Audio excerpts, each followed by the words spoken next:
क्या रिटेल निवेशकों को फिर से फंसाया गया है? ऐसा कई रिटेल निवेशकों के दिमाग में आ रहा है, क्योंकि बजाज ऑटो की तरफ से आज जो उनकी बोर्ड मीटिंग हुई, वहां से जो खबर निकल के आई, वो एक बहुत बहुत बड़ा झटका थी रिटेल निवेशकों को। और उन रिटेल निवेशकों के लिए खास करके जो एक न्यूज़ है जो मैं आपके साथ चर्चा करूंगा थोड़ी देर में ही, उस न्यूज़ के पीछे एक जब स्टॉक में एक बड़ी रैली आई तो वहां पे ऊपरी स्तरों पे अपनी पोजीशंस बहुत बना ली। तो अब जो खबर जब उस चीज को डिनाई करती है, बोर्ड मीटिंग ने उसकी अप्रूवल नहीं दी, अचानक से एक समय में डेज हाई से बजाज ऑटो का स्टॉक 7% से भी ज्यादा टूट चुका था। क्लोज होते होते 5% के नीचे आ गया, बट एक बड़ी गिरावट। तो निवेशकों को अब ये लग रहा है क्या एक बड़ी गिरावट वापस से बजाज ऑटो में होने वाली है, क्योंकि 34-3500 के आसपास से जो तेजी आई थी 3800 के आसपास स्टॉक गया था। और उसके पीछे क्या खबर थी? खबर थी बाईबैक की। नमस्कार दोस्तों, मेरा नाम है अमिताभ मिश्रा और आज बात करने वाला हूं बजाज ऑटो में। देखिए, आज जब बोर्ड मीटिंग हुई तो उससे ये खबर निकल के आई कि जो बजाज की मैनेजमेंट है, या कह लीजिए बजाज के जो बोर्ड मेंबर्स हैं, उन्होंने बाईबैक को मना कर दिया है। उन्होंने कहा है कि बाईबैक करने के लिए हमें अभी और भी बहुत सारी कह लीजिए बहुत ज़्यादा रिसर्च की ज़रूरत है। रिसर्च वर्ड तो उन्होंने नहीं यूज़ किया, उन्होंने डेलिब्रेशन यूज़ किया है, मतलब सोच विचार करने की और प्लानिंग करने की ज़रूरत है। और उसके बाद स्टॉक में एक बड़ी गिरावट हुई। देखिए, अभी अगर आप देखेंगे ना तो पिछले काफ़ी समय से ऐसे ही चल रहा है। न्यूज़ बहुत ज़्यादा आ जाती है, स्टॉक भाग जाता है, उसके बाद अचानक से डिनाई हो जाता है। जब भी बीएसई में फाइलिंग की जाती है तो उसके बाद स्टॉक में बड़ी गिरावट हो जाती है। नुकसान किसका होता है? रिटेल निवेशकों का। ठीक है दोस्तों, तो ऐसा क्या हो गया है कि बाईबैक की जो कह लीजिए खबरें निकल के आ रही थी या कंपनी बाईबैक करने वाली थी, उसको पोस्टपोन किया है। सबसे पहले मैं आपको बताता हूं, इससे पहले बजाज ऑटो ने सन 2000 में बाईबैक किया था। और अगर एग्जैक्ट डेटा की अगर मैं बात करूं तो आपको मैं बता दूं, इससे पहले उन्होंने 2000 में बाईबैक किया था लगभग 1.8 करोड़ इक्विटी शेयर्स और 400 रुपए के प्राइस वैल्यू में। ये आखिरी बार किया था उन्होंने, इस बार उन्होंने नहीं किया है दोस्तों। और देखिए, बाईबैक अभी करने का कोई मतलब भी मुझे नहीं समझ में आ रहा था, क्योंकि अगर मैं बात करूं लास्ट मंथ की सेल्स की, मई मंथ की सेल्स की, तो मैं आपको बता दूं मई मंथ में जो कंपनी ने सेल प्रोड्यूस की है या सेल प्रपोज की है, 2.75 लाख यूनिट्स उन्होंने सेल की है, जो कि नोमुरा इंडिया के एस्टिमेट 2.12 लाख से काफी कम है। सेल सिर्फ 1% ईयर ऑन ईयर दौर पे वृद्धि दिखाया है। 34% वो अभी भी कम है प्री पेंडेमिक लेवल के 2019 के डेटा से।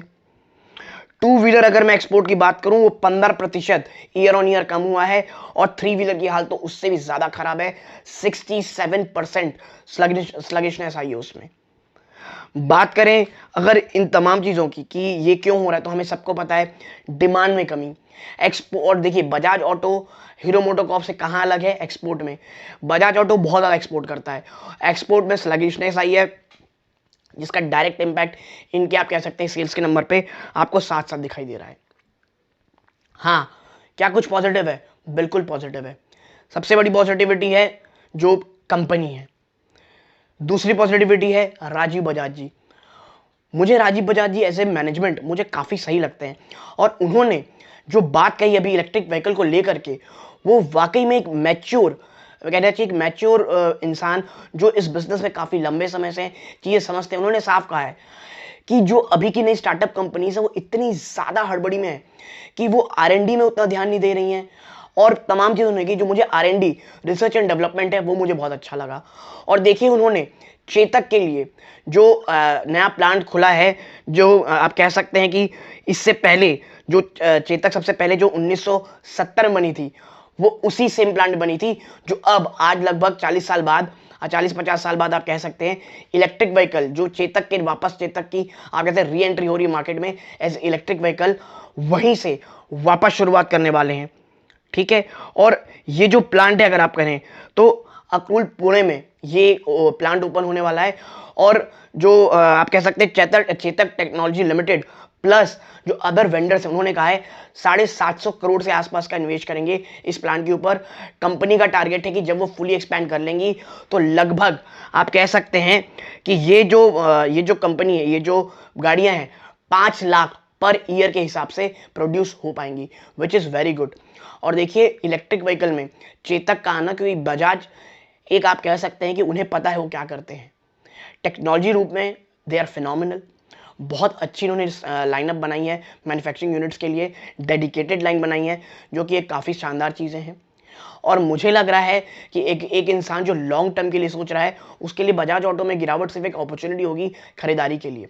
क्योंकि याद रखिएगा आप, कोई भी खराब न्यूज़ के कारण कोई अगर स्टॉक गिरता है, अगर उसमें कोई मैनेजमेंट इश्यूज नहीं है, कुछ बुरी खबर आ गई, सडन न्यूज़ आ गई, तो वो सिर्फ लॉन्ग टर्म के लिए एक बाइंग अपॉर्चुनिटी होती है। और कोई अगर स्टॉक किसी न्यूज़ फ्लो के कारण, पॉजिटिव के कारण बहुत भाग गया है, तो उसमें हड़बड़ा के कूदने नहीं जाना है दोस्तों, क्योंकि खबर न्यूज़ फ्लो के कारण वो 2-3 दिन ही भागेगा, उसके बाद वापस से वो अपनी उसी पोजीशन में आएगा जहां से उसने अचानक से रैली शुरू की थी।